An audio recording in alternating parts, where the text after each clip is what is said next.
Hey guys, welcome back to the channel. First of all, really sorry that there wasn't any video in the last 2 weeks because I wasn't feeling very well, and even today I might be coughing in between this video, so apologies for that in advance. But now coming back to the video. So the most frustrating part of the job search is that when you receive that dreadful email from the recruiter saying, at this time we have moved ahead with other candidates who were better fit for this role. I know this happens and one cannot deny that, and this might be happening even more now because back in 2021 the job market moved towards candidates because people started taking care of their mental health and they were resigning from their frustrating jobs and were being a little picky about the job offers they want to accept, which is a very good thing. But lately this trend has changed again and the job market, I would say, is getting balanced out or even moving back towards the employers, and that means that for every single job companies are receiving more and more applications, and that means that you might be receiving rejection emails because companies have a lot more options available now. But if you consistently do not get job interviews, you have applied for more than 100 jobs and there is no sign of even a single job interview, then for sure there is something wrong in the way you are applying for a job. So in this video, let's talk about what you can do if you're not getting the job interviews. So my name is Nishant and I'm a recruiter and a certified career coach in Canada. So let's get started.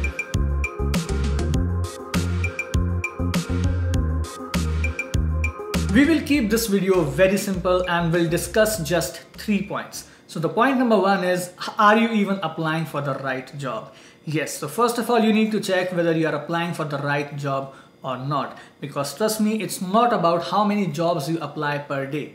You should always focus on quality over quantity, and what that means is that you should be applying only for the right and the relevant job. So first of all, go through the job description carefully and see if you're even meeting the must-have skills that the job requires. Trust me, I have seen people working as a baker and recently graduated from culinary management school applying for an anti-money laundering or a credit officer role in one of the leading banks. Are you even serious? I mean, neither you have any background in the financial services, nor you have taken any initiative to get a relevant certification in the financial services to demonstrate your seriousness towards that field. Then how can you expect a recruiter or a hiring manager to give you an interview call? Also, I have seen that people do not go through the job descriptions or requirements. I mean, just because you have worked in a bank previously at some capacity, that doesn't make you eligible for any and every banking role. I'm again emphasizing on the same thing. Please read the job description and the requirements carefully. The company might be asking for some experience or knowledge in a particular technology or in a particular government regulation, which you may not have. And if that's the case, then you are not applying for the right job for you and you might be facing rejections. Now coming to the second point, are you even optimizing and modifying your resume for that particular job? So whenever people book the resume review sessions with me, everyone asks me this one question. Hey Nishant, what the hell is Canadian resume? Though if you want a detailed answer to it, then you can watch my previous video. Link will be somewhere on the screen and in the description box as well. But a very simple answer to this question is that a Canadian resume is a resume which is optimized and modified for a particular job that you want to apply for. Spraying the same resume all over and then just praying to God to receive an interview call does not work in Canada. You need to make sure that you are reading the job description carefully, line by line, word by word, and understanding what the company is asking for. Here, I'm not just talking about the keywords. Yes, keywords are important and you need to include as many relevant keywords as you can in your resume. But here, what I'm also talking about is to understand what this role entails and asks you to do. So for example, if by going through the job description, you find that, okay, this role seems to be more of a team player rather than a sole contributor, then make sure that your resume reflects that you are a good team player by including statements such as collaborating with the product team, coordinating with the cross-functional teams, coaching and training the new hires, or ensuring that the team is providing uniform services to the clients, etc. I hope you're getting my point.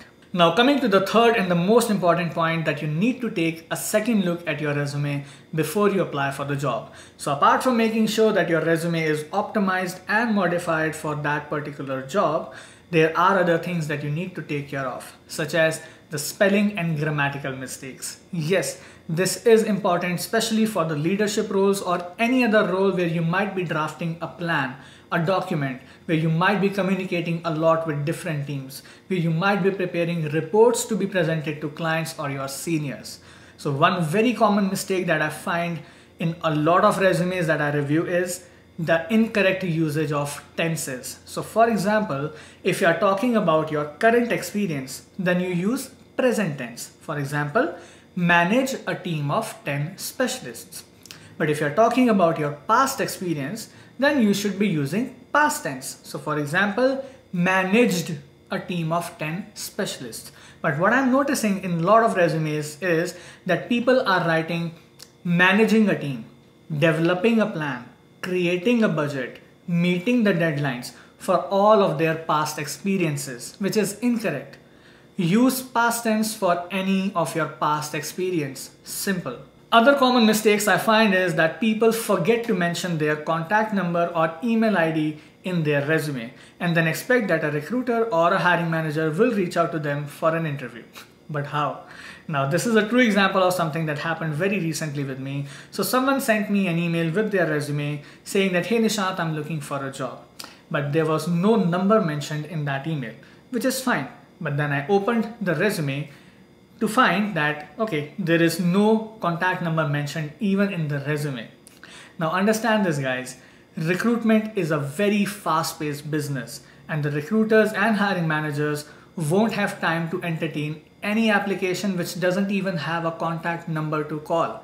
They will simply skip that resume and move to the next one.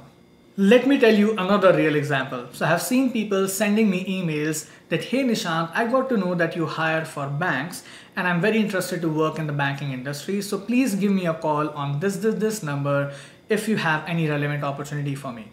And in this email, neither this person gave me any brief about his profile, nor he attached his resume. Now again, I'm quoting the same thing. Recruitment is a very fast-paced business.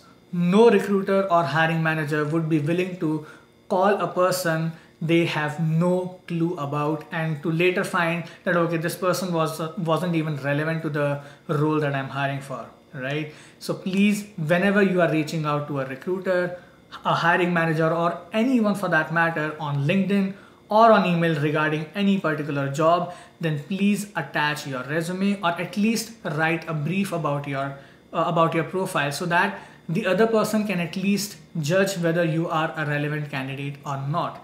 Else, trust me, that other person is not going to respond to you and you won't get that interview call that you were hoping for. So if you want an interview call from the recruiter or a hiring manager, then it's your duty to make it easy for that other person to give you a call. Hence, please, whenever you are reaching out to anyone, first of all, attach your resume and make sure that in your resume and in your email, you are writing down the contact number you want to be reached at. I made this video after observing some real life mistakes that people are making in their job application process. And I really hope that at least the people who are watching this video won't be making the same mistakes and will be getting tons of interview calls in the coming days. But if you need any support in getting your resume reviewed, then you can surely book a resume review session with me. The links are in the description box. So that's all for today, guys. If you found this video helpful, then please hit the like button, share this video with your friends and subscribe to our channel. I'll see you in our next video. Till then, take care and stay safe.